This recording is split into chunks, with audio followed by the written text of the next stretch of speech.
Hello, and welcome to the Legion. Wherever you're watching from, whether it's late at night or during a quiet moment of rest, take a breath.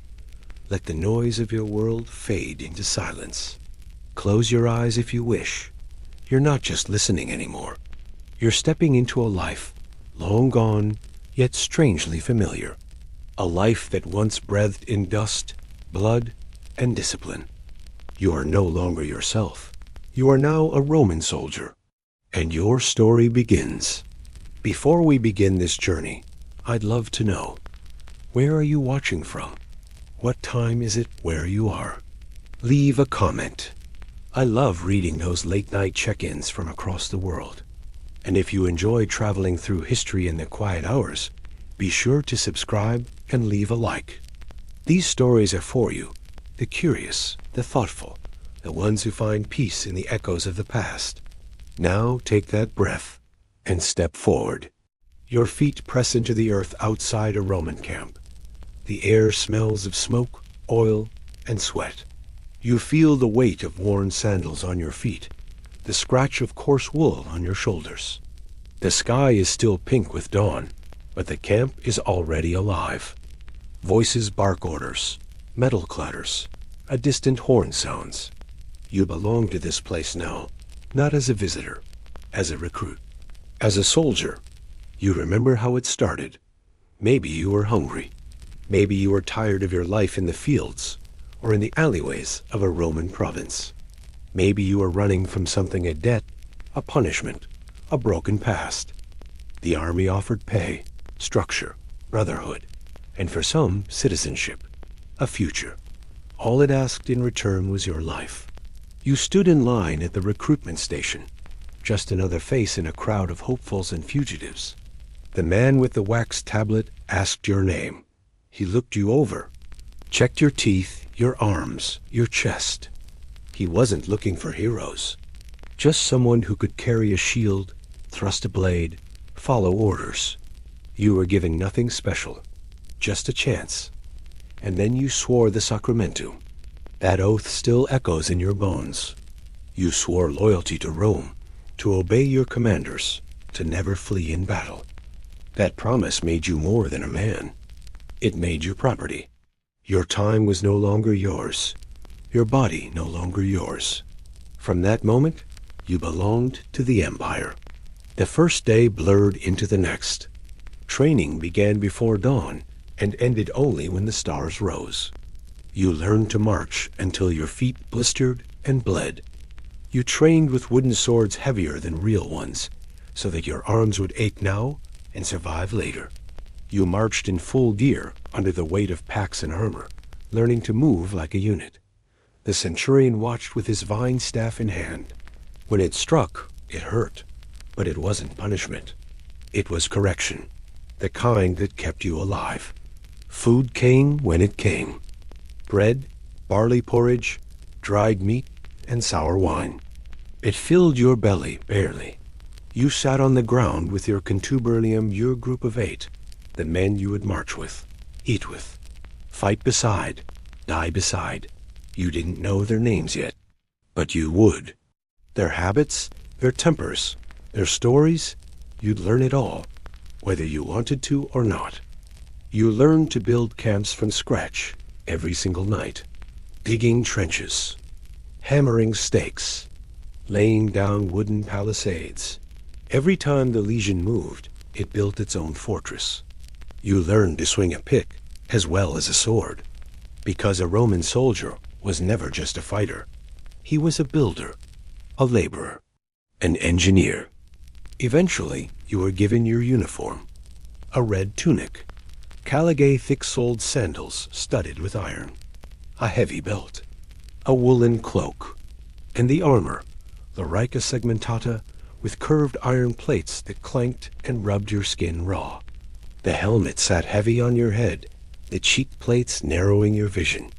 And then there was your shield, the scutum, taller than your torso, curved to wrap around you. You learned to trust it more than your sword. The gladius came last, short, designed not to swing, but to thrust, not to impress, to kill. You were trained to aim low into the gut, fast, without hesitation. No duels, no honor, just survival. The Roman way. You remember your first fight, not against enemies, but against yourself. Against exhaustion, pain, fear. There were no crowds to cheer you on, no trumpets. Just a centurion's voice calling you soft, telling you to push. And when you thought you couldn't go further, you did. You surprised yourself. And maybe, for the first time, you believed you could do this. The days blended together. The drills, the marches, the punishments, the silence at night, broken only by the occasional cough or whispered prayer. You missed things, small things. The smell of your home, the face of someone you loved. But you didn't speak of it. No one did. There was no time for softness here. Then, one day, you realized you were moving differently, straighter, faster. You responded to orders without thinking. Your shield moved when it was meant to. Your feet landed in rhythm with those beside you. You weren't just pretending anymore. You were becoming what they demanded. You were no longer a recruit. You were legion. And Rome was watching. You remember the moment your name was spoken aloud by someone else. Not as a man of your village, not as a son or brother, but as a soldier. A Miles. A cog in something far bigger than yourself. The transition didn't feel like a transformation. Not yet. You didn't suddenly grow stronger or braver. You still walked with the same legs, bore the same scars, carried the same doubts. But the difference was the oath. That single act, a few words said in Latin, in front of strangers and superiors, altered the entire course of your life. The Sacramentum Militare was more than ceremony. It was a binding promise to the Republic, or by your time, to the Emperor himself. You swore not only to obey your commanders, but to live, fight, and die as Rome required. There was no room for reluctance. The moment you muttered the words, you became Roman property, a creature shaped for conquest, survival, and submission to order. It wasn't a grand hall where you took the oath. No polished stone, no soaring columns. Just a parade ground, hot with sun, and stamped flat by sandals. The officer read the vow. You repeated it in sync with the others. Some voices trembled, others rang clear. A few stumbled over the words, still unfamiliar with Latin. But no one laughed. No one spoke out of turn. The centurion's vine stick ensured that. Once the words left your mouth, you were branded. Not literally, not yet, but socially, mentally, spiritually. You had stepped beyond the line that separated citizen from servant, civilian from soldier.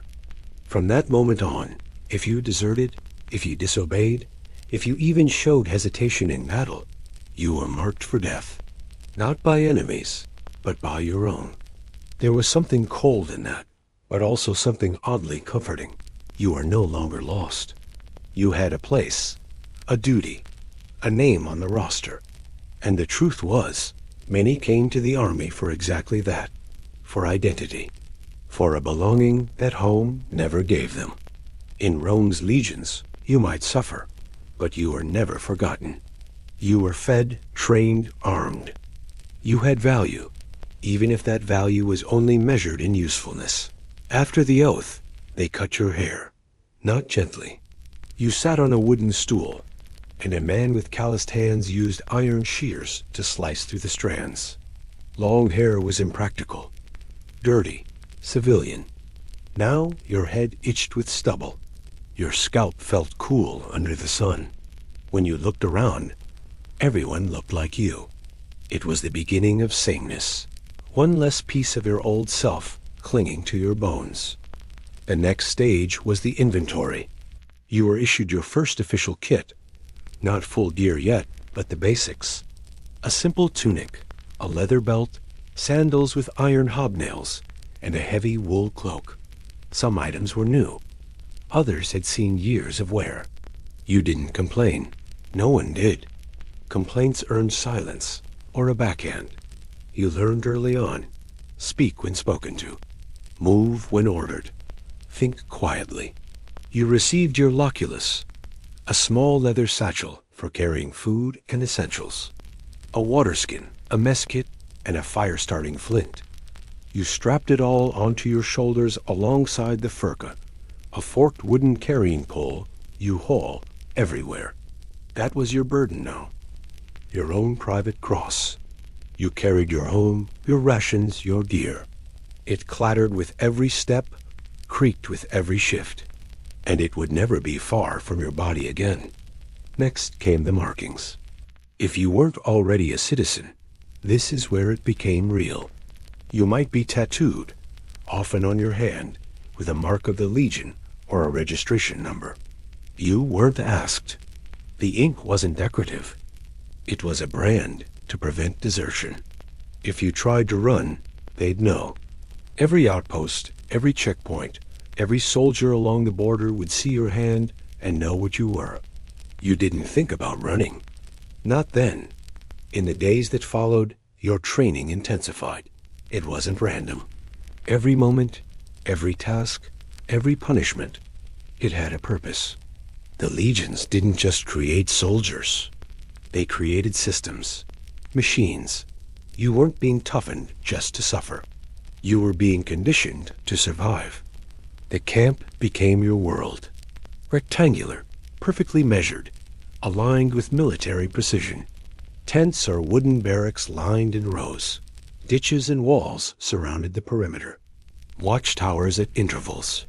You woke at the trumpet's blast, ate at the signal, trained to the cadence of shouted Latin commands.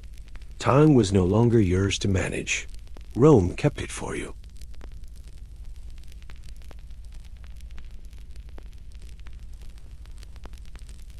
You learned formations, the wedge, the testudo, the double line.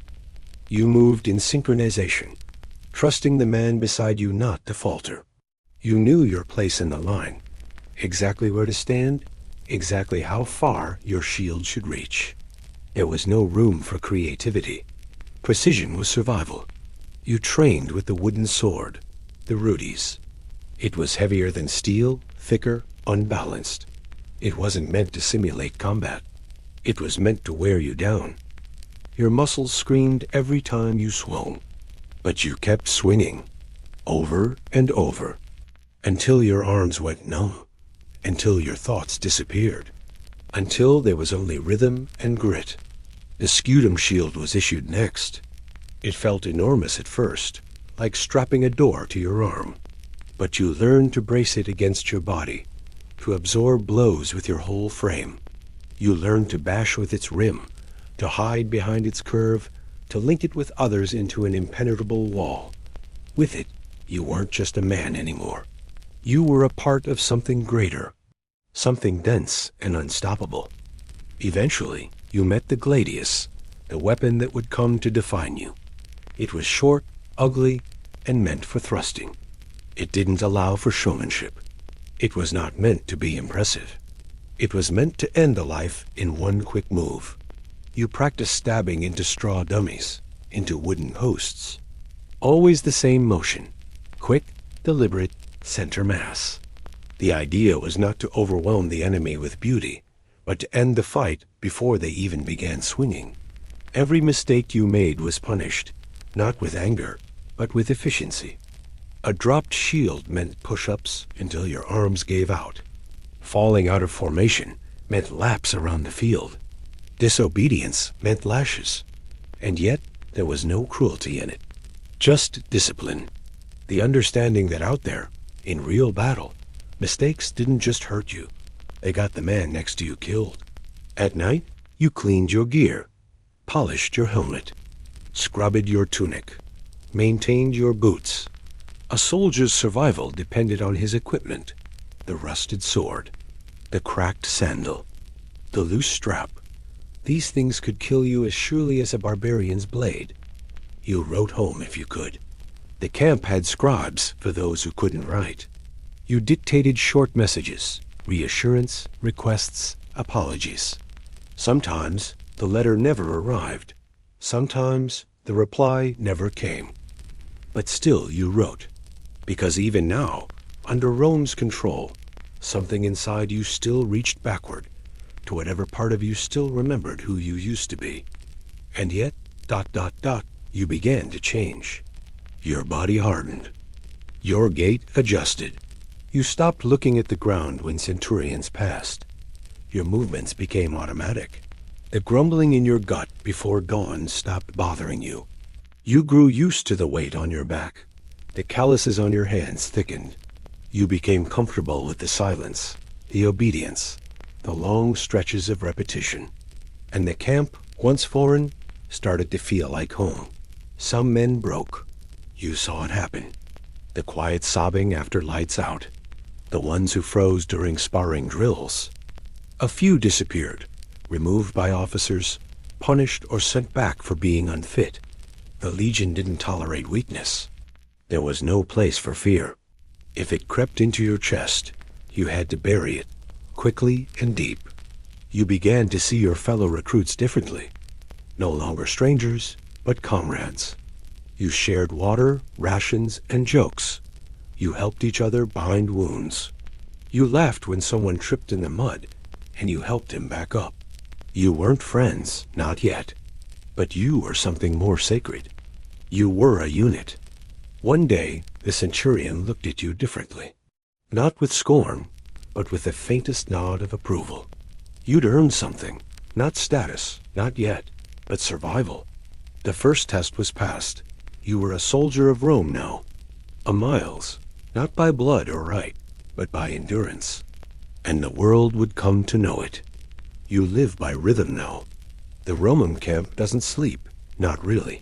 It breathes. It pulses with iron discipline and silent dread, always prepared, always alert. Every stone, every trench, every tent pole is placed with intention. Inside the camp, chaos is exiled. There is no room for accident or error, only purpose. Your mornings begin with the shrill sound of the buccina, the curved brass horn that slices through the fog of sleep like a blade. You don't question it. You don't curse it. You just move. You roll off your cot, stiff and cold.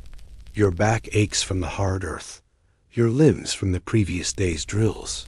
Still, you rise without complaint. Everyone does. You dress quickly, lacing your caligae, your military boots, without thinking. Your hands move before your mind is fully awake. The air is sharp, cold if you're in the north, dry and thin if you're somewhere higher.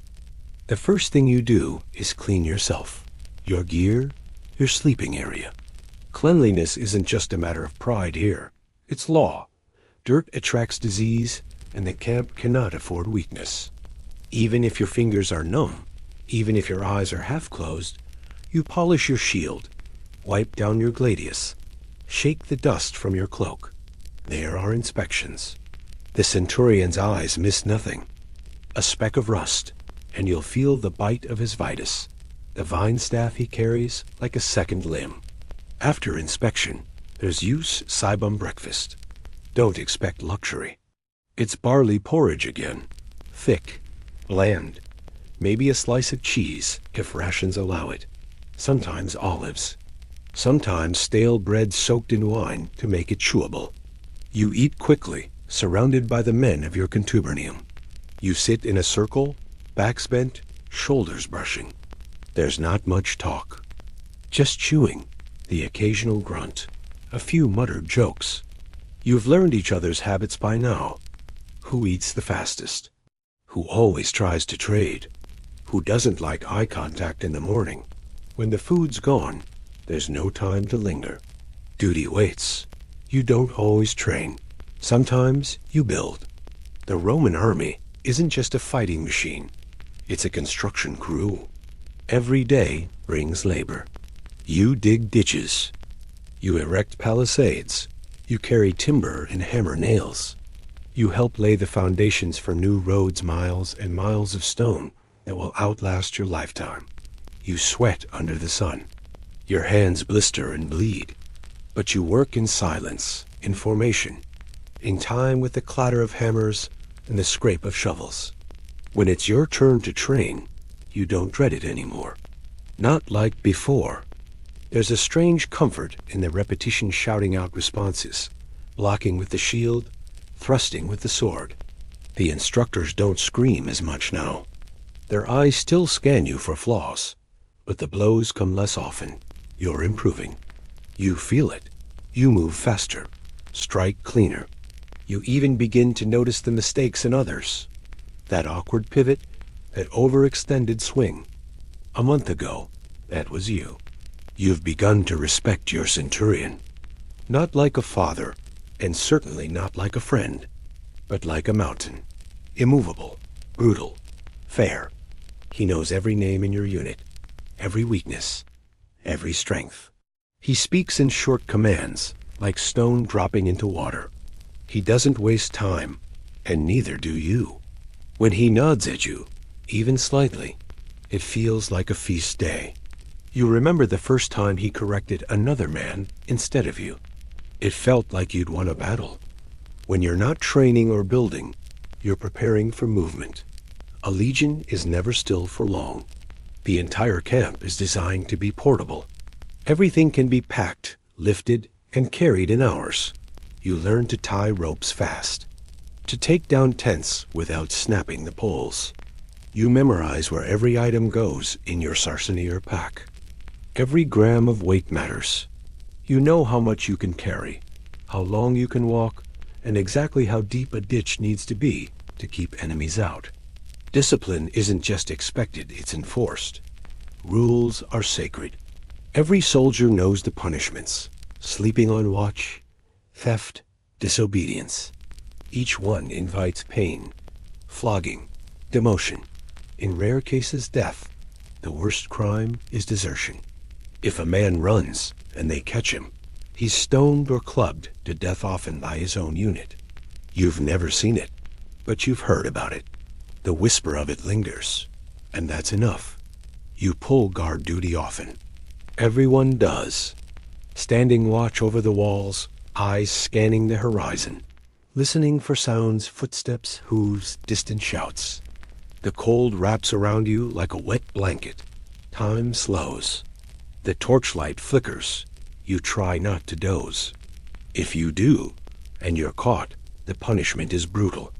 But more than that, you know that if an enemy sneaks in because of your failure, men will die. So you stay awake. You clench your jaw. You grip your spear tight and let the wind bite your ears. The camp has its rhythms. Horns signal the hours. The buccina for wake-up, the tuba for drills, the cornu for formation. Even the latrines are organized. Long wooden benches over trenches. One for every group. There's no privacy, no modesty. You go when you can. Clean yourself with a sponge on a stick. Rinse it in vinegar. Move on. Disease spreads fast here if rules aren't followed. You've seen men taken out of line, gasping and sweating, carried to the camp medicus, never to return. Evenings are quieter, not peaceful, just less noisy. You sit with your contubernium again, eat the day's second meal, usually stew, sometimes roasted meat if a hunt was successful or the supply caravan came through. You share stories, some exaggerated, some real. A few men can read. They bring scrolls. Others carve little gods or tokens from wood. Some sing. Not all the songs are Romo. You hear Gaulish tunes, Greek chants, Iberian ballads. The army is a patchwork of tongues and traditions, but here it weaves into one. Occasionally, if you're near a town, traders come. They sell wine, honeyed nuts, fabric, charms, and whores. The praefectus castrorum, the camp overseer, turns a blind eye unless discipline slips. You're given your stipendium, your wages, and allowed to spend a portion. Most save it. Some send it home. Others gamble. Cards, dice, bones. Some lose everything before sunrise. But you've learned restraint. Or at least you're trying. You write letters when there's time, or dictate them. You speak to the scribe in hushed tones. Tell him what to say to your mother, or your wife, or that girl you haven't seen in 3 years. You keep it light. No blood. No stories about the punishments, the hunger, the exhaustion. Just that you're well, that you're doing your duty, that you miss them. At night, in your tent or barracks, you lie on your cot. Your bones groan. Your muscles twitch. You hear the snores, the coughs, the quiet weeping. You stare up at the canvas above and wonder how long you can keep going. Not out of weakness, just ... weariness. The days blur. The drills blend. The faces beside you shift with the months. But something deep within you has settled. You don't question the rhythm anymore. You've become part of it. You've stopped wondering what it would be like to leave. Because there is no outside anymore. The camp is your world. And tomorrow, the horn will blow again. The orders come like thunder in the night. No warning. No explanation. Just the sound of the horn in the centurion's voice, barking commands before the sun has even touched the earth. You don't question it. No one does. You've learned not to ask where or why. You pack your kit with movements, so practiced they might as well be breathing. Shield, cloak, rations, weapons, your tent stake and shovel, each piece in its place, like ritual. By the time the sky begins to turn blue, your cohort is assembled in column, 8 across, in tight lines, hundreds deep. The morning air is damp and still. Somewhere in your gut, a small knot begins to form. Not panic, not yet. Just the quiet tension of a march. Because once you leave the safety of the camp, you are exposed. You are vulnerable. And even the most well-trained legion can bleed. You shift your shoulders under the weight of your pack. It digs into your back like a stone, pulling at the straps of your armor. It feels heavier than usual, though nothing's changed. Your mind adds weight that steel does not. You hear the creak of carts behind you, pulled by mules driven by slaves. Siege equipment, spare weapons, grain stores. The logistics of war clatter and rumble behind the human machine of Rome. The command to move ripples down the line. One word, proselyte, advance. And you do.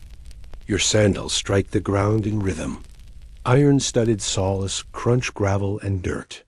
The dust rises in low waves, settling on your calves, your knees, your tongue. You keep your eyes forward, watching the back of the man in front of you. He limps slightly from an old wound. You know his name. You know his scent. You know the way he breathes through his nose when the march begins. You don't speak to him. You just follow. The march consumes the day. You pass no cities. No friendly faces. Just hills, rivers, forest lines that stretch like green walls on either side of the road. If you're lucky, you're on one of Rome's famed stone highways. Flat, paved, steady. But often you're not. More often, you trudge across crude trails, through thickets, over uneven ground that twists your ankles and bruises your soles. There is no music, no conversation. Only the beat of footsteps and the distant commands of officers. Breaks come sparingly. Water, if you have it. A moment to squat, adjust your straps, relieve yourself by the roadside. Maybe chew on dry barley bread and hard cheese that tastes like rope. Then it's back in line. Always back in line. Sometimes you march toward battle. You don't know it yet, but you feel it. A change in the air. A way the officers speak more urgently. The scouts riding harder ahead. The presence of tension you can't name, like a storm on the edge of your thoughts. You've heard stories. Ambushes. Hidden rivers. Entire units swallowed in forests. Rome is mighty, but not invincible. And you are flesh. Flesh breaks. Nightfall doesn't bring rest. The march ends, but your duties do not. You are ordered to set camp. It begins again. Dig the trench, build the palisade, raise the tents, post the sentries. It doesn't matter if you march 20 miles. It doesn't matter that your feet feel like stone. Rome's camps are sacred, always fortified, no exceptions. Even exhaustion is punished if it slows your hand. Dinner is whatever you carried. Maybe some lentils or boiled wheat. Maybe something you traded for, dried figs or a sliver of salted pork. You eat sitting on the dirt, watching the moon rise through pine trees, your fingers filthy, your throat raw. The fire offers warmth, but no comfort. You keep your weapons close, even when you sleep. The night is never still. Sleep, when it comes, is shallow. You drift in and out, never fully trusting the darkness. You dream of things you don't want to say aloud. Wolves with men's eyes, ambushes from the woods, arrows from the sky. You dream of home, though home feels like a myth now, something told to you in childhood. When you wake, your body is stiff, your back aches, your hair smells of smoke and leather. But the trumpet will sound again, and the march will continue. The days begin to blur. You mark them not by dates, but by injuries. The blister that tore open near your heel, the cracked nail on your thumb from hammering stakes, the dull throb in your shoulder from a misaligned shield. You begin to understand the Roman way. Endurance over brilliance. Obedience over valor. They don't need heroes. They need survivors. Rain doesn't stop the march, nor heat, nor snow. The legion moves through all of it. You've marched with water in your boots, with hail cutting your cheekbones, with your lips split from heat and wind. You've learned to ignore discomfort, to focus only on the next step, the next breath. Your body screams, but your mind numbs. That numbness is a shield of its own. Sometimes you're lucky enough to march through friendly territory. Townspeople line the roads, watching you with a mixture of awe and fear. Children run alongside the column, imitating your stride, tossing flowers or stones. Women lean from windows, some offering wine, some cursing your name. You ignore it all.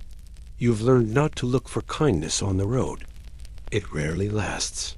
You begin to notice patterns in the terrain, the slope of certain hills, the quality of distant soil. You learn to read the land, not like a farmer, but like a soldier. Where would the enemy strike? Where could you defend? Where could a cohort disappear in minutes if it wasn't careful? Your thoughts bend toward survival, always. Not glory, just survival. When battle does come, when the marching stops and the horn calls a different tune, the mood shifts. It doesn't happen all at once, but you feel it. Tension coils in every man's spine. Shields are checked more carefully. Words grow sparse. You see fear in their eyes, the same fear in your own, but it's buried beneath routine. That's what the training was for, to make your body move even when your mind hesitates. Before a fight, you often dig. Defensive ditches, stakes, barricades. The enemy might be near. You don't know when or how. You just prepare. You sleep in your armor that night, if you sleep at all. And when no battle comes, the march resumes again. Always forward. Always deeper into the unknown. You start to forget what standing still feels like. Your legs twitch even at rest. Your knees locked in a semi-bend, ready to lift again. Your shoulders form permanent grooves from the furka, your pack-carrying pole. Your skin is weathered, burned in patches, calloused. Some days, you don't recognize the man in the reflection of a still pond. Your eyes are darker, not from color, from experience, from things they've seen and held behind silence. But in all this hardship, something else grows. Pride. You don't say it aloud. It would sound weak, soft, but it's there. When your cohort executes a flawless turn in muddy ground. When you hear a scout whisper that the enemy fled upon seeing your banners. When you see new recruits staring at you like you're made of bronze and myth. You've become a Roman soldier, not just in name, but in stature. And for a moment, as the sun sets on another endless road, and you see the banners flapping high above your column. You feel something ancient and terrible stir in your chest. Not joy, not hope, but resolve. You are Rome's instrument, not its child, not its master, but its edge. And the edge must always march. You hear it before you see it. A horn distant, broken, urgent. Then the pounding of feet, not rhythmic like a march, but frantic. You taste it too, long before the first blade is drawn. The bitter tongue of fear in the back of your throat. A sentry riding back from patrol has not returned. The tribune's face is stone. The centurion says nothing, only gives the order. Shields up, weapons sharp. Form ranks, this is it. The blood frontier, they call it. A no-man's land where Roman maps blur, where native tribes still move like ghosts through forest and fog. You are told of this place in the safety of camp, told that it was wild, that it was hostile. But the word hostile doesn't do it justice. What lies ahead is not just danger. It is the collapse of order. It is everything Rome fears. Unpredictability, ambush, war without rules. The signal is given. You move. Formations lock in.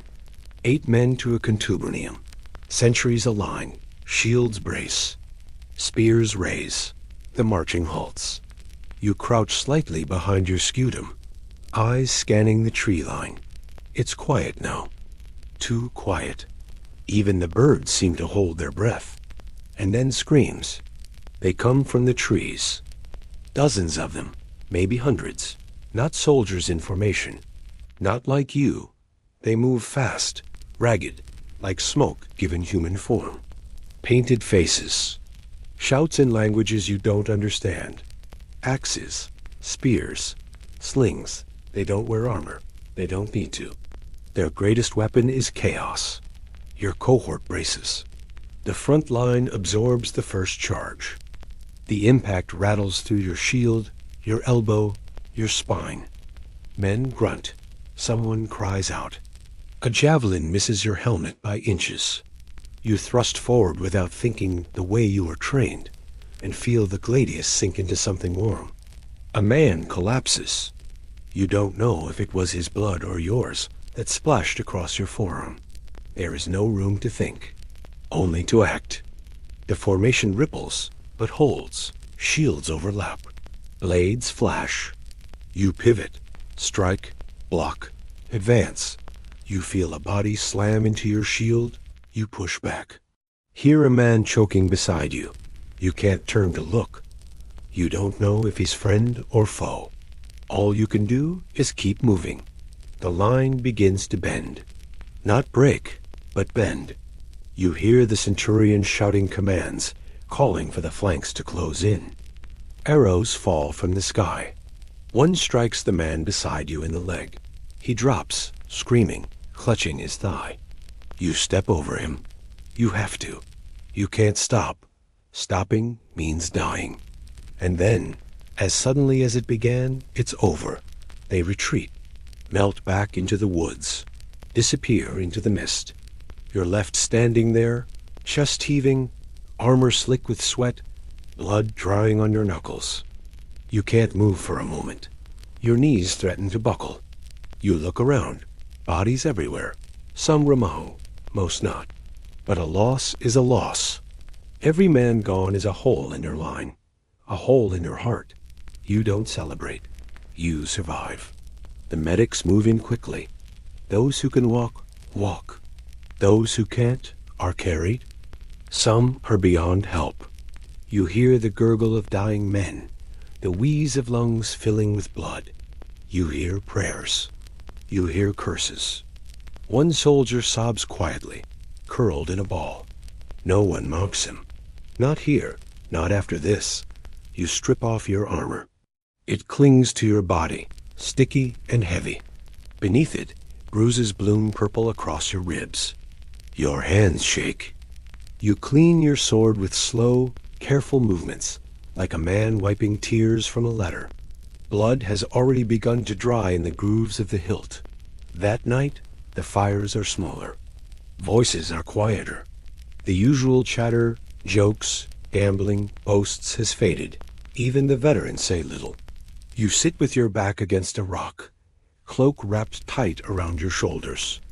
You can still feel the impact in your wrist, where your shield met axe. The ringing in your ears hasn't stopped. And yet, something inside you is clearer now, sharper. You've been tested.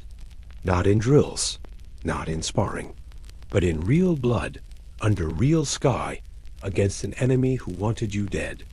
And you didn't fall. You begin to understand what the legions truly are. Not machines, not myths, but men, broken, stitched together with discipline, hardened by grief, kept moving by fear and pride and something even deeper, the will to hold the line. Over the next days, you bury the dead, Romang and enemy alike. You dig graves with the same hands that held the sword. You whisper names over the fallen, even when you don't know them. You think of your own name, whether anyone will remember it when your turn comes. But there's no time for mourning. Patrols go out. Repairs begin. The frontier doesn't stop for your pain. You march again. You drill again. The blood is still in the soil, and yet the wheels of war turn on. This is the frontier, not just a place, but a state of mind, where the laws of Rome end and survival begins. In the relentless march of the Roman legion, it quickly becomes clear that individual strength means little without the brotherhood beside you. You are no longer a lone soldier. You are a fragment of a larger whole, a body forged from sweat, blood, and iron discipline. Camaraderie, the bonds you build with the men around you, becomes the lifeline that keeps you breathing and fighting. It is the invisible shield that guards your sanity and your life. When you first arrived at the camp, every face was a stranger, hardened, wary, and distant. You barely knew their names, let alone their stories. The camp was filled with men from across the vast empire. Gauls with fierce eyes, Iberians with quiet strength, North Africans whose skin bore the desert sun, and Italians like yourself, all packed together in the tight confines of the tents. Languages clashed, cultures mingled, and for the first weeks, you felt isolated, unsure if you'd find acceptance. The camp was no place for weakness, and everyone was watching. Every word, every gesture, every hesitation was noted and judged. But over time, the barriers began to fall. You found yourself sharing bread and water with a Gaul named Marcus. His laughter was rough but genuine, and his willingness to share his last piece of cheese surprised you. Slowly, the walls between you crumbled. The contubernium, your tent mates, became your family. 8 men who ate, slept, trained, and fought side by side. Each had his own history, pain, and reasons for donning the armor. You learned who was quick-tempered and who held quiet wisdom, who could be trusted with your life and who would be a burden. Trust was precious, earned through sweat-soaked days and bloody nights. Your bonds deepened with every shared hardship. There were the endless drills that burned your muscles and tested your resolve, the grueling marches over rocky terrain that left your feet blistered and aching, and the cold nights huddled under thin blankets where frost bit your fingers. You learned to recognize each man's breathing in the dark, the rhythm of his footsteps, the subtle shift in his stance that signaled exhaustion or alertness. In battle, this knowledge became vital, a shield wall that depended on instinct and unspoken communication. In the quiet moments, camaraderie was your refuge. You listened as old soldiers recounted tales of distant campaigns, some heroic, some tragic. You shared jokes that were sometimes cruel, sometimes absurd, but always a distraction from the harshness of your reality. Gambling games with worn dice became ritual. Even when money was scarce, the thrill of risk lifted the weight of monotony.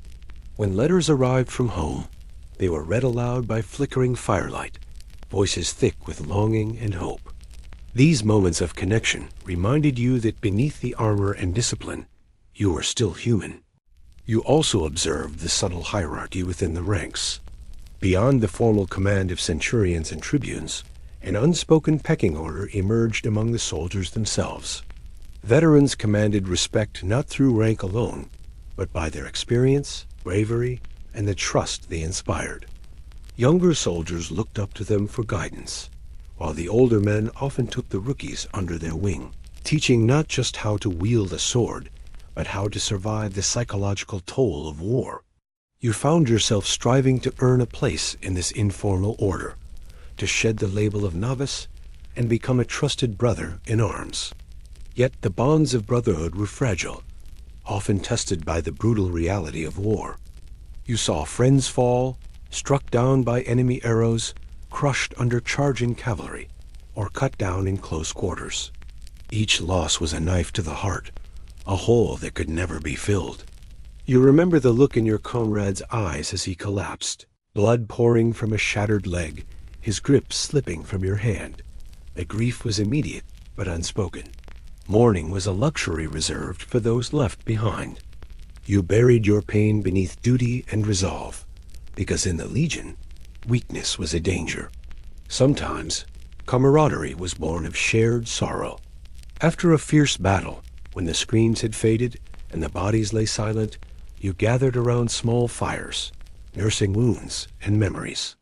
The men spoke in hushed tones of home, of wives, children, and fields left untended. You found solace in these stories, realizing that each man carried invisible scars as deep as the physical ones. The camp was not just a place of training and battle.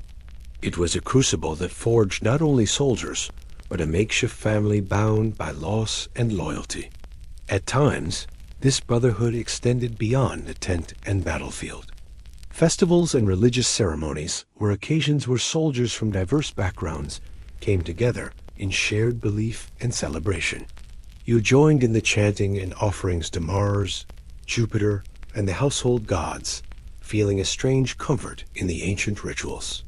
Even in the chaos of war, faith and fellowship provided a thread of continuity, a reminder that you were part of something larger than yourself. Yet camaraderie also demanded sacrifice.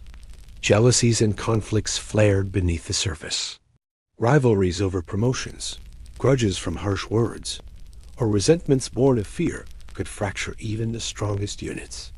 You witnessed punishments meted out, not just by commanders, but by the men themselves. Duels, challenges, and ostracism. Survival depended not only on fighting the enemy, but also on navigating these fragile human dynamics. You learned when to speak and when to hold your tongue, when to stand firm and when to bend. Despite all, the unbreakable truth remained. You would fight and die beside these men, and they for you. In the heat of battle, when death danced at your side, the voices of your brothers became anchors. You knew who would shield you from a sword's thrust, who would pull you back from the edge, who would fight with a fury born not just of training, but of love and loyalty. That bond was your strongest weapon, more than any gladius, more than any shield. And so, as the sun rises over another day of marching, training, and fighting, you stand shoulder to shoulder with your contubernium, your century, your legion. The camaraderie you have built is both your armor and your home.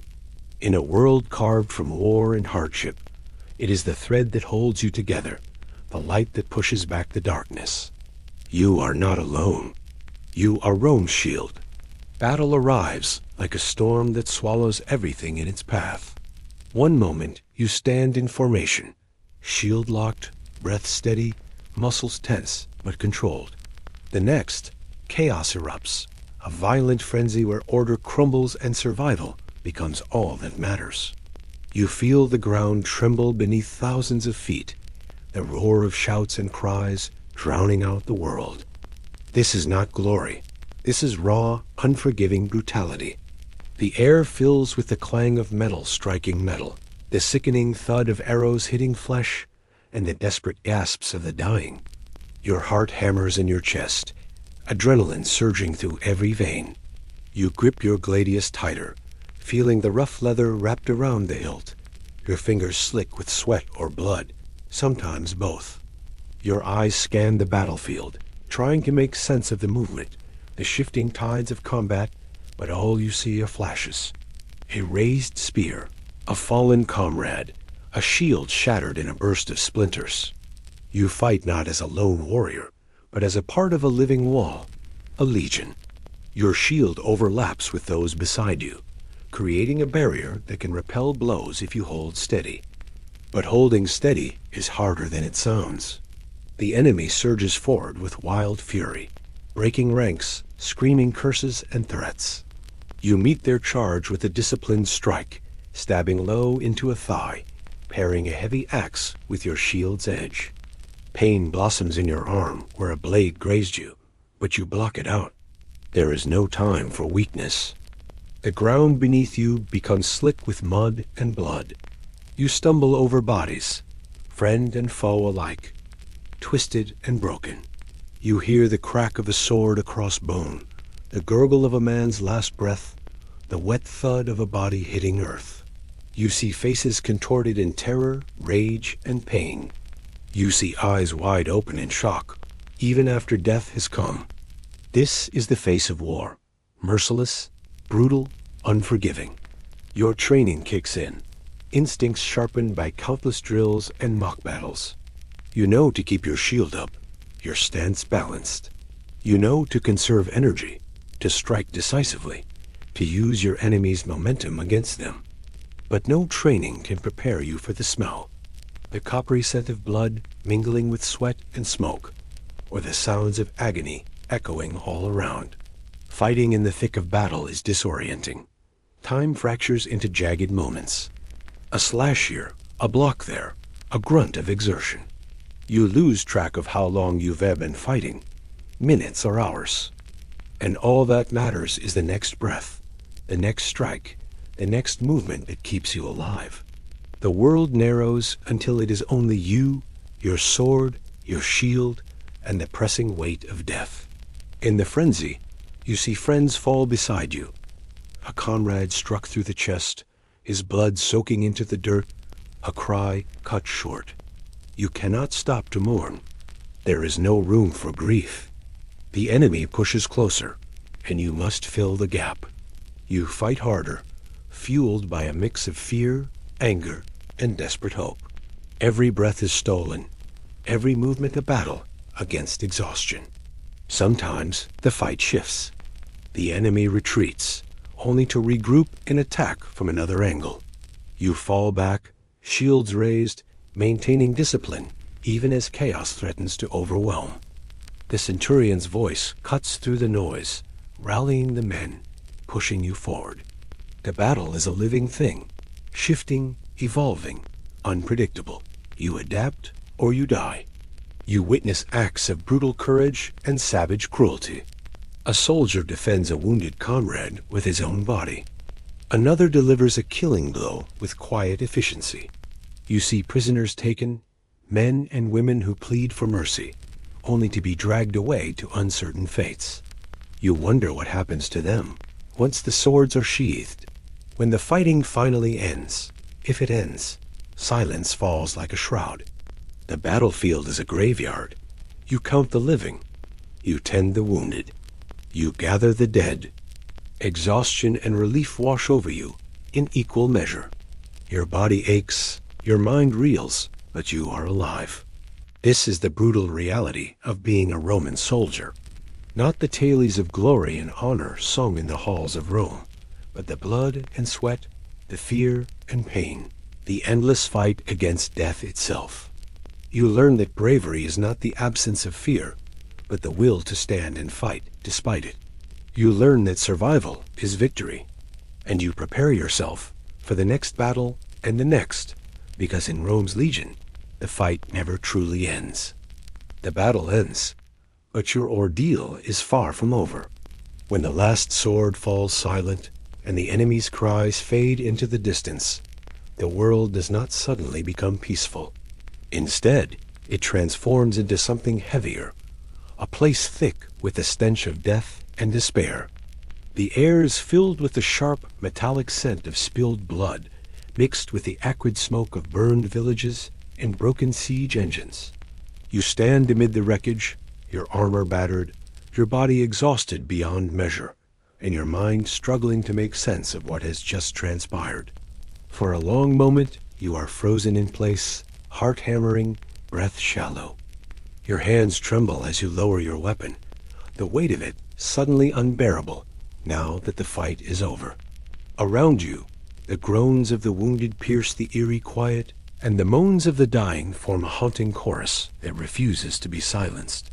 The ground beneath your boots is slippery with blood and churned earth, littered with bodies, some still moving, others already cold and still.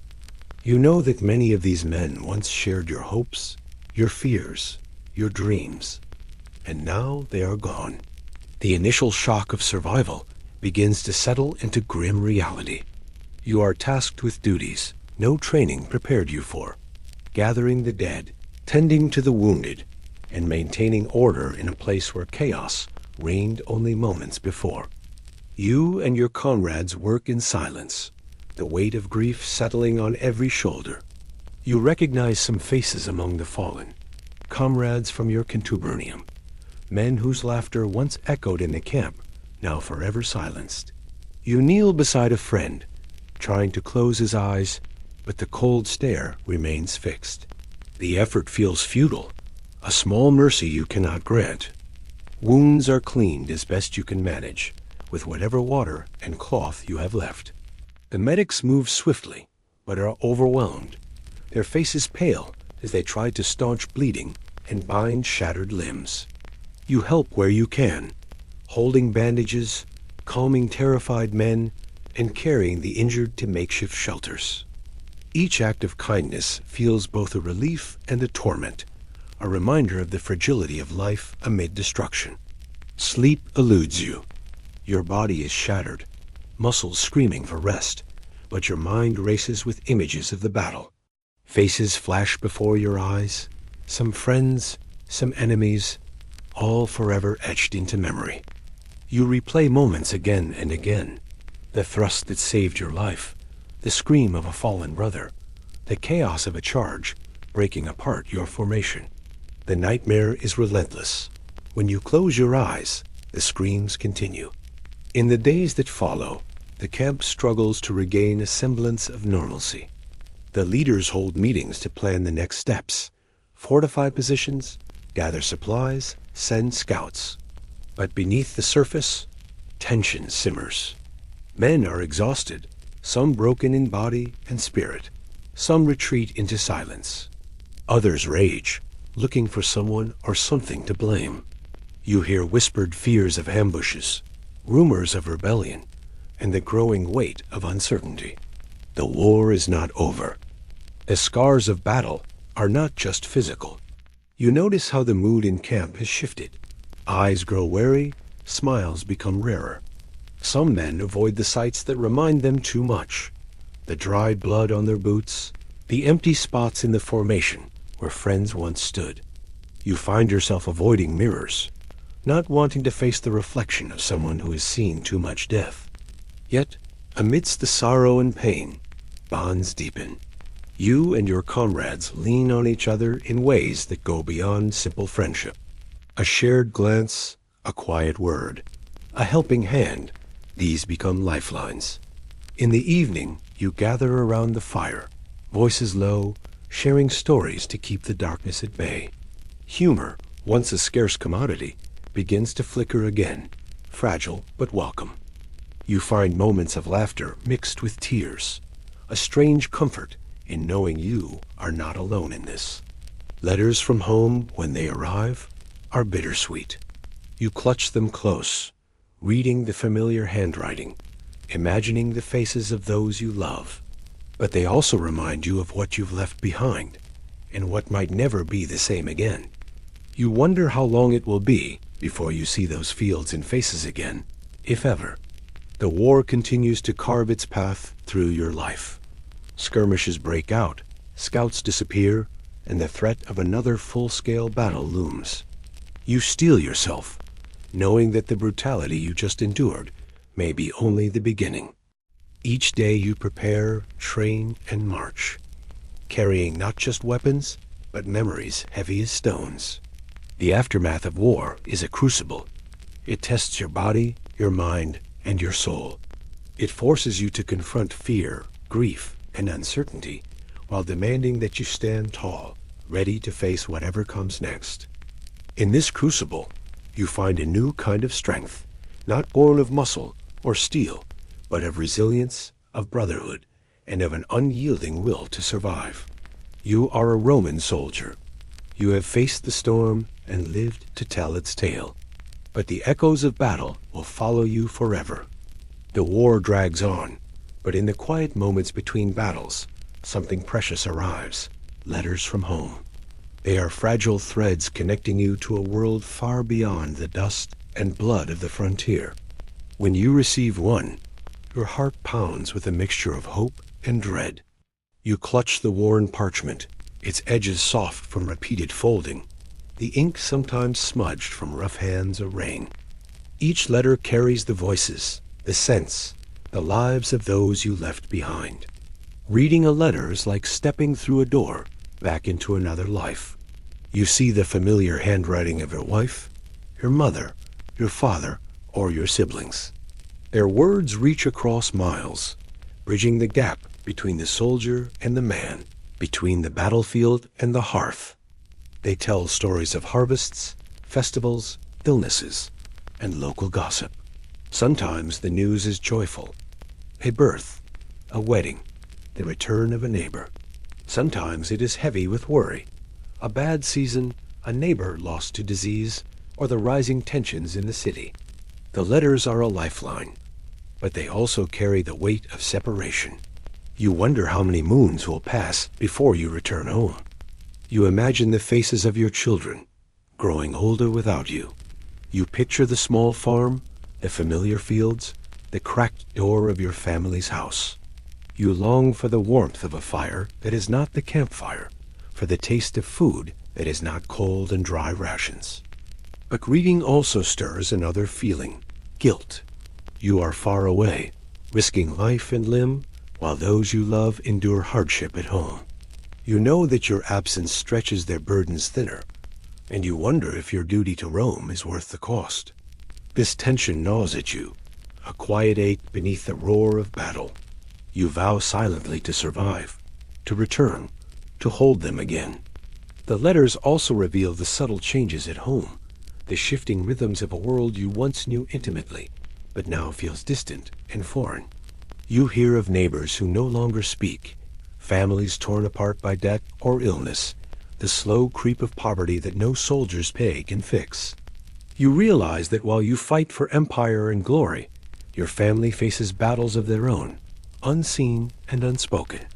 Sometimes you find yourself reading the same letter over and over, memorizing the lines as if they were sacred texts.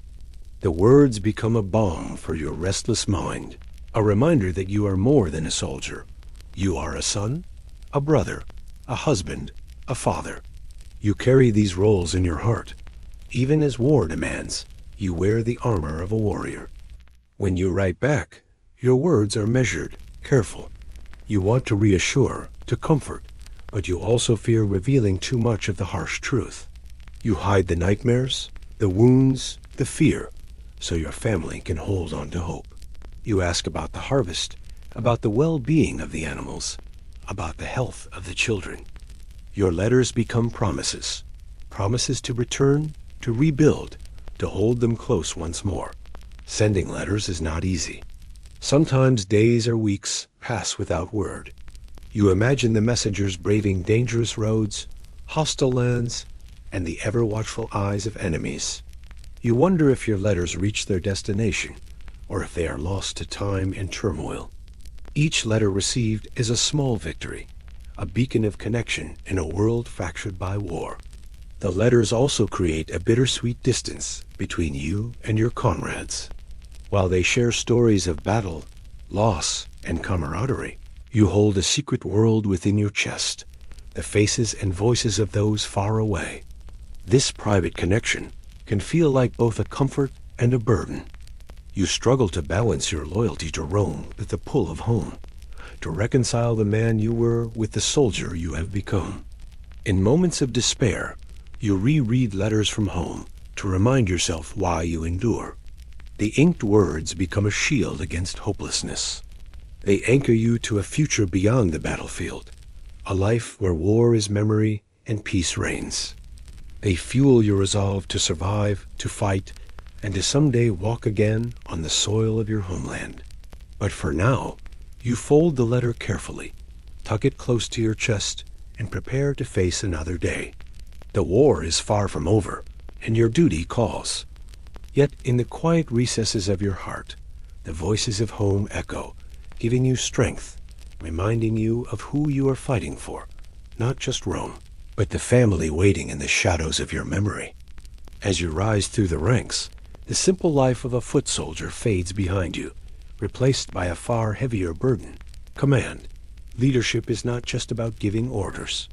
It is a relentless trial that tests every fiber of your being. When you stand before your men, eyes on you, waiting for direction, you feel the crushing weight of responsibility settle like armor on your shoulders. Every decision you make could mean life or death, glory or disgrace, for yourself, your comrades, and the Legion. You learn quickly that command is a lonely road. The bond you once shared as an equal soldier becomes more complicated. You must balance camaraderie with authority, friendship with discipline. Your men respect you not only for your skill with the sword, but for your judgment, your courage, and your ability to inspire even in the darkest moments. Yet, you know that respect can easily slip into resentment if you falter. The mornings begin earlier. You are the first to rise, inspecting the camp as dawn breaks, eyes sharp for any sign of weakness or disorder. You organize drills, oversee supplies, and hear the grumblings of men pushed to their limits. Their exhaustion becomes your concern. You recognize the fine line between pushing them too hard and too little. If you demand too much, morale fractures. If too little, discipline crumbles. The lives of dozens, sometimes hundreds, depend on your balance. You carry a ledger not of numbers, but of human lives. Each name is a man who looks to you for guidance, protection, and sometimes mercy. When a soldier is sick or wounded, you weigh the needs of the individual against the needs of the Legion. Sending a man to the hospital might save him, but weaken your unit. Leaving him to fight might doom him, but strengthen your ranks. These decisions eat at you, a gnawing uncertainty that haunts your waking hours. In battle, the weight of command intensifies. You no longer fight solely for your own survival, but for the lives you lead. Your eyes must scan the chaos, anticipating enemy moves and adjusting your men's positions with a flick of your hand or a shouted command. The roar of battle surrounds you, but your mind must remain clear, calculating.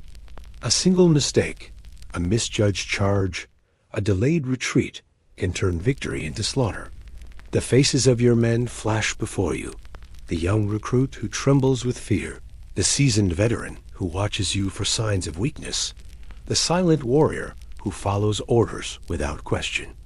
You cannot afford to let any of them down. Their trust is your shield, their lives your sword. You bear their burdens as if they were your own, carrying the invisible scars of their pain and loss. Command also means confronting harsh realities beyond the battlefield. You must navigate the politics of the camp, the whispers of dissent, and the ambitions of rivals. Not every officer wishes you well, and some plot in shadows, eager to see you fail. You learn to watch your words, to build alliances, and to wield influence as deftly as you wield your sword. Leadership is as much about diplomacy as it is about combat. At times, the burden feels unbearable. You lie awake at night, haunted by the faces of men you could not save, by orders you gave that led to needless deaths. You question yourself. Were you too harsh? Too lenient? Did you send that patrol out too early? Could you have ordered a different formation? The doubts swirl like storms in your mind, relentless and unforgiving. Yet, in these moments of doubt, you find unexpected strength. You realize that leadership is not perfection, but perseverance. It is the courage to face your failures, learn from them, and continue. It is the humility to accept that some things are beyond control, and the resolve to protect what you can. You also find moments of profound connection. When a veteran nods in approval after a successful maneuver, when a wounded soldier thanks you quietly for your care, when your men stand united behind your banner, despite hardship, these are the moments that remind you why you bear the weight of command. You are not just a leader. You are the heart of the Legion. Over time, you grow into your role. Command shapes you, hardens you, but also deepens your understanding of what it means to be a soldier of Rome. You come to see that true leadership is service to your men, to your duty, to the empire. It demands sacrifice, but also offers a profound honor. As the sun sets and you stand atop the camp's walls, looking over the men you lead, you know the road ahead is long and perilous. Yet, you are ready, for you carry not just weapons, but the hopes and lives of many. You carry the weight of command, and you will not falter. War defines much of your existence, but it is not the whole story. Beyond the clamor of swords and the thunder of marching feet lies another world, the daily life that fills the spaces between battles. Here, in the moments of uneasy peace, you live as a soldier, a man, and a brother in arms. This life beyond the battlefield is as demanding and complex as the fighting itself, filled with routines, rituals, and relationships that shape who you are. Each day begins before dawn. The camp stirs with the low murmur of voices, the rustling of leather and cloth, and the clatter of armor being prepared for another day. You wake in your tent, cramped, often cold, and barely enough room for your gear, and begin your morning ritual. The chill of the morning air bites at your skin as you dress, tighten your sandals, and check your weapons. These moments are private, brief respites before the demands of the day sweep you away. Breakfast is simple: coarse bread, olives, sometimes dried meat, eaten quickly around the communal fire or in your contubernium.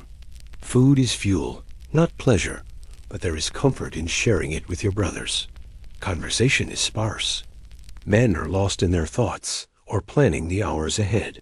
Sometimes you hear laughter, rough and rare, breaking through the morning mist. These moments remind you that beneath the armor and discipline, you are still human. Training dominates much of your day. Even when not preparing for battle, your body is pushed to the limit. Drills in formations, weapon practice, and physical conditioning are relentless. The centurions bark orders that echo through the camp. Mistakes are met with harsh reprimands. Excellence is demanded. You understand that discipline here is not punishment, but preparation. The difference between life and death in the chaos of combat. Beyond the physical, there are lessons in strategy and tactics. You attend briefings where commanders lay out plans and discuss the enemy's movements. Maps are studied, scouts report back, and you learn to think not just as a fighter, but as part of a greater machine. You absorb these lessons carefully, knowing that the knowledge will one day guide your men through danger. But the soldier's life is not all duty and discipline. There are moments of camaraderie and small joys that keep despair at bay. You trade stories with fellow soldiers, sometimes boasting of exploits or sharing fears. Music drifts from the camp as a soldier plucks a lyre or sings a folk song, a haunting melody that stirs memories of home. You find comfort in rituals, a prayer to the gods before battle, the lighting of a small fire at dusk, the sharing of wine in rare celebrations. Rest is precious and often elusive.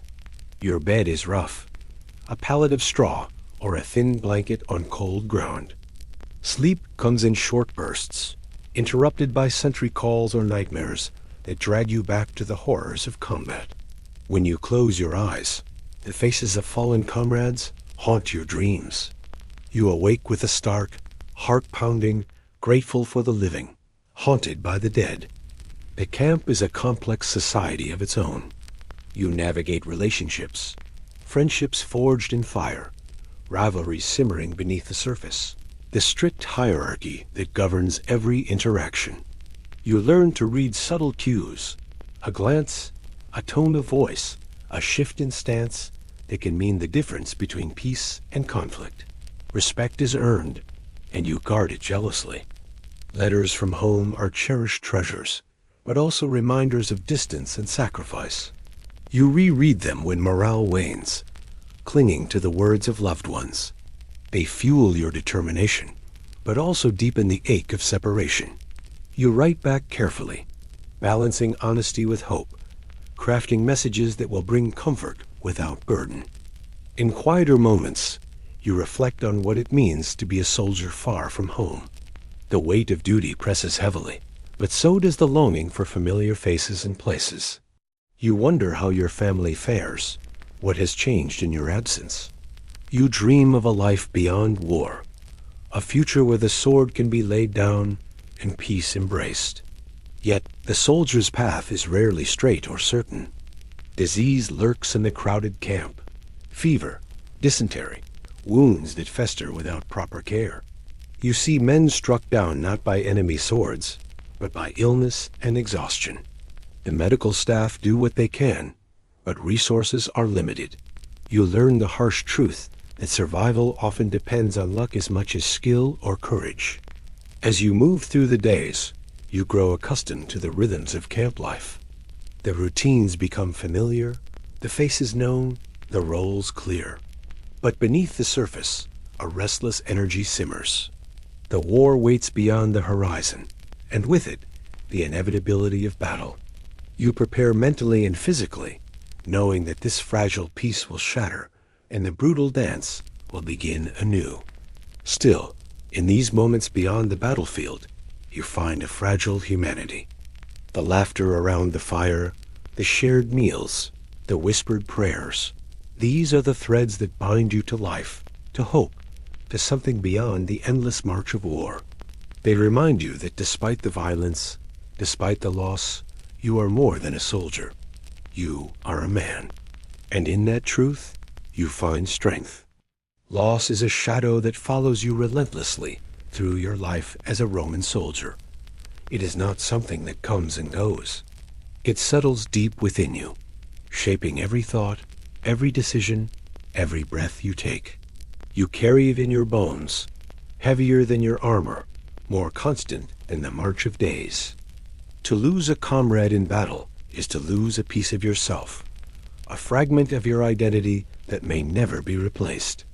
When a brother in arms falls, the world seems to tilt on its axis. The sudden absence in the line, the silence where once there was laughter or command, feels like a wound as raw as any sword strike. You remember his face, the set of his jaw, the glint of determination in his eyes, the sound of his voice giving orders or sharing a joke in the mess tent. Now those memories are all that remain, flickering like ghosts in the darkness. Grief is a cruel companion. You are expected to steel yourself, to remain strong and resolute for the sake of the Legion. But inside, the ache is overwhelming.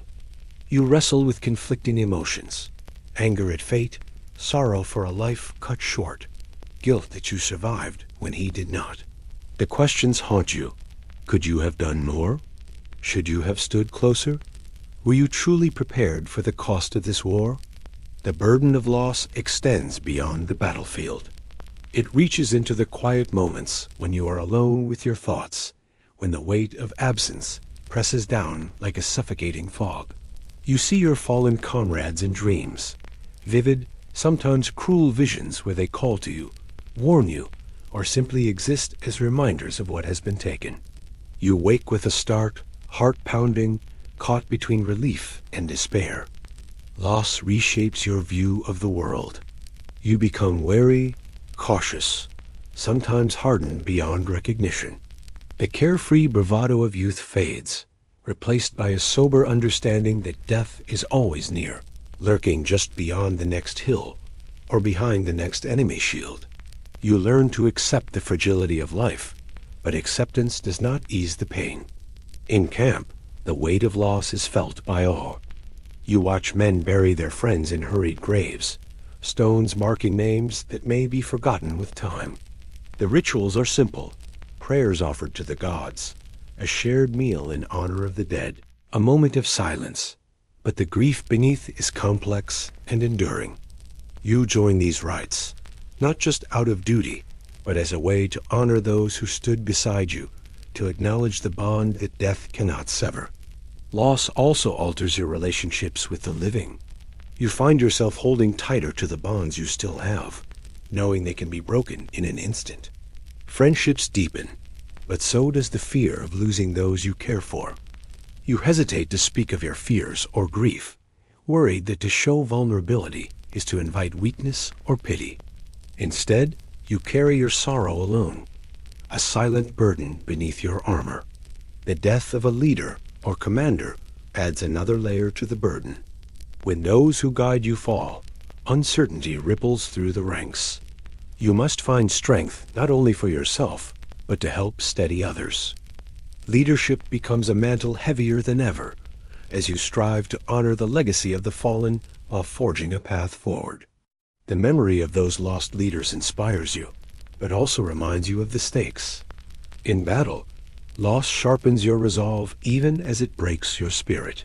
You fight harder for the memory of those who can no longer fight, turning grief into fuel. Yet each victory feels bittersweet, shadowed by the cost paid in blood. You wonder how many more will fall before the war ends, and if you will be among them. Beyond the Legion, loss touches the lives you left behind. Your family mourns in silence, carrying their own grief far from the front lines. Letters speak of shared sorrow, of prayers whispered in quiet rooms. You imagine the tears shed in your absence, the empty chairs at tables, the birthdays and festivals passed without you. These thoughts bring both pain and determination. Pain for what is lost, determination to survive and return. Sometimes the weight of loss feels unbearable. You grapple with despair, questioning the meaning of sacrifice and the justice of the gods. You confront the darkness within yourself, the shadows of doubt and sorrow that threaten to consume you. In these moments, the camaraderie of your fellow soldiers becomes a lifeline, a reminder that you are not alone. Healing is slow and uncertain. The scars of loss do not fade with time, but transform, becoming part of the fabric of who you are. You learn to carry the pain without letting it define you, to remember without being consumed. You find moments of peace in rituals, in shared stories, in the quiet honor of remembrance. Ultimately, the burden of loss is a testament to your humanity. It marks you as one who has loved, who has fought, who has faced the harshest realities of life and death. It shapes your courage, your compassion, and your resolve. Though the weight is heavy, it is also a source of strength, a reminder of what you fight for and why you must endure. After 25 long years of service, if you are fortunate enough to live that long, you finally receive the coveted discharge from the Roman army. It is a moment that carries both relief and bittersweet weight, marking the end of a chapter written in sweat, blood, and unyielding discipline. You are no longer a mere legionary. You are veteran-as a veteran, a man who has earned the right to lay down his arms and step back into the world that once seemed so distant. This moment is unlike any other you have known. The legions that once felt like family, the relentless rhythm of the march, the camaraderie in the trenches, they become memories. You walk differently now. Your posture carries the imprint of a life spent in formation, of countless dawns spent under the banner of Rome. Your shoulders bear not only the physical scars, but the intangible weight of experience, of sacrifice, and of survival through fire and storm. Discharge brings tangible rewards, though these vary widely depending on fortune and favor. Some veterans receive parcels of land in distant provinces, plots of soil, to cultivate and call their own. For others, coins are handed over, a monetary token for decades of service. Occasionally, a house within a bustling Roman town is granted, a place where you can finally rest and build a life beyond the sword. Whatever form it takes, this compensation is meant to honor your contribution and offer a foundation for your future. Yet, no matter the reward, there is a chasm between the civilian world and the life you leave behind. The townspeople, merchants, and farmers who greet you as you return may never fully comprehend the depth of your sacrifice or the burden you carry.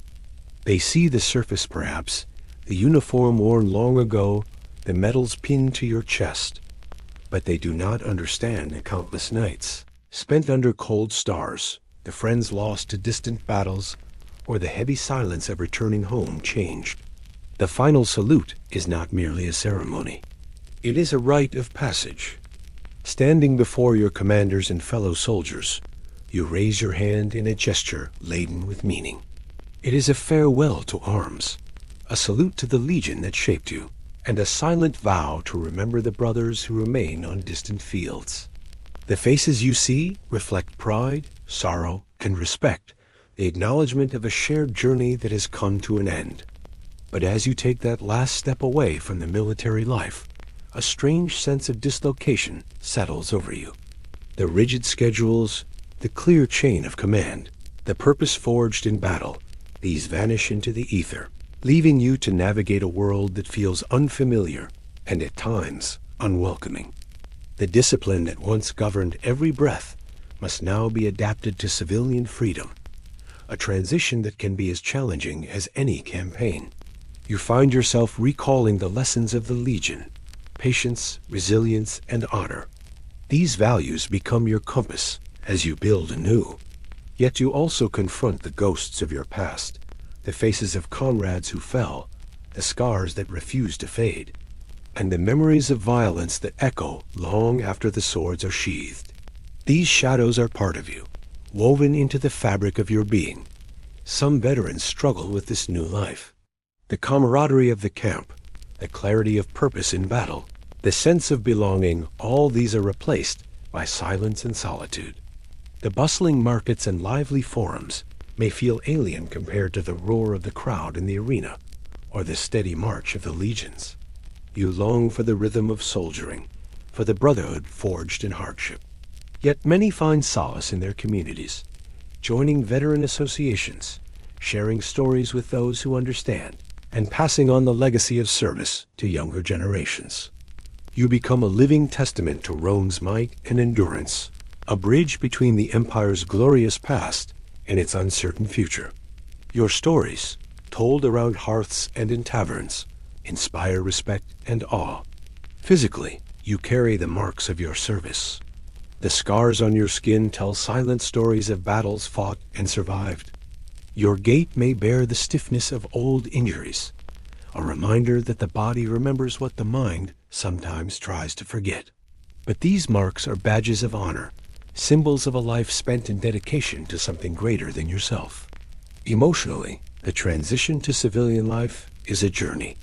You grapple with the loss of identity as a soldier, the challenge of finding new purpose, and the quiet yearning for the brotherhood you leave behind.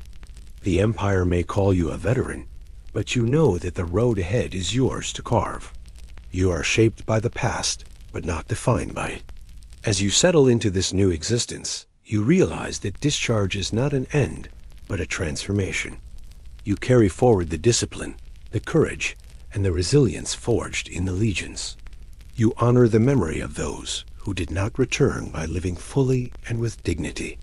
You become a part of Rome's enduring legacy, a guardian of its history and a witness to its might. And so, with the final salute given, you step into the next chapter, not as a soldier bound by duty, but as a man shaped by experience, ready to face whatever the future holds. As your journey as a Roman soldier comes to its close, you realize that you will likely not be remembered as a hero.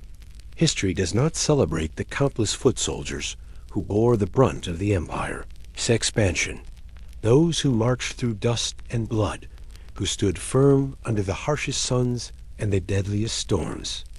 Most soldiers like you fade into the background of grand narratives, their names lost to time, their stories untold. But that does not mean you are insignificant. Far from it. You were a vital part of something immense, a cog in the great machine that was Rome, driving forward an empire that changed the world. Maybe your name will find its way onto a simple tombstone, etched into stone with care and reverence by those who loved you. Perhaps it will be stamped into a tile on a distant fort's wall, or inscribed in a ledger that survives centuries in a dusty archive. These are small marks of permanence, fragile threads in the vast tapestry of history. Yet they carry the weight of your existence. A quiet declaration that you were here, that you lived, fought, and endured. Even if no grand monuments bear your name, the empire you served whispers your story in its ruins. The broken aqueducts, the crumbling amphitheaters, the faded murals, these are the echoes of lives like yours, lived with courage and sacrifice. The stones underfoot, worn smooth by the march of countless feet, carry the imprint of your presence. The very soil where battles raged still remembers the blood spilled and the lives forever changed. You were part of an institution larger than any one man, the legions that forged roads, built cities, and spread ideas that shaped civilizations. Your labor and your loyalty were the foundation on which Rome stood, a foundation so strong that it endured for centuries beyond your lifetime. You may have been one among thousands, but collectively, you were the backbone of an empire that left an indelible mark on the world. Your life was one of discipline, hardship, and sacrifice. You lived and died by the standards of duty and honor, embracing a role that demanded everything and gave little recognition in return. You bore the weight of command and the burden of obedience, walking a path defined by order and obedience. Your name may not grace the history books, but your impact resonates through time. Think of the letters sent home, the stories whispered around fires, the memories passed from father to son. These personal histories, often lost to the grand sweep of events, hold the true measure of your legacy. The lives you touched, the family you supported, the comrades you stood beside, these are the threads that weave your enduring story. In the quiet moments, perhaps you wonder about immortality, not the glory of emperors or generals, but the simple truth of being remembered. The human desire to leave a mark, to have a name that survives beyond flesh and bone, is universal. And though fame may elude you, your name lives on in the collective memory of a world shaped by your deeds. The ruins of Rome, scattered across continents, are silent monuments to the countless men like you. They tell a story not of conquest alone, but of the individuals who made it possible. Each brick laid, each sword raised, each march endured is a testament to lives lived in service and sacrifice. Your legacy is etched not only in stone, but in the very fabric of history. You were a soldier, a builder, a protector, roles that together crafted an empire and left a mark on human civilization. Long after your bones have returned to dust, the spirit of what you helped build endures, whispering your story to those who listen closely. And so, as you reflect on your life and your place in the grand design, take solace in this. You were part of something eternal. Your name may be but a faint inscription in the vast ledger of time, yet the echoes of your courage, your sacrifice, and your loyalty ripple across the ages. In the silent stones and the fading ruins, the empire remembers you. As we come to the end of this journey through the life of a Roman soldier, remember that behind every great empire lie countless stories like yours, stories of sacrifice, endurance, and quiet courage. You may not be the hero sung by poets or recorded in grand history books, but your role is no less vital. You shaped the fate of Rome with your sweat, your blood, and your unwavering loyalty. The empire's ruins may one day crumble, but the spirit of those who built it lives on in every stone, every road, every whispered legend. Thank you for walking this path with me. If you found this story meaningful, please like, subscribe, and share where you're watching from in the comments. Your voice keeps these forgotten histories alive. Until next time, stay curious, stay strong, and may your story be remembered.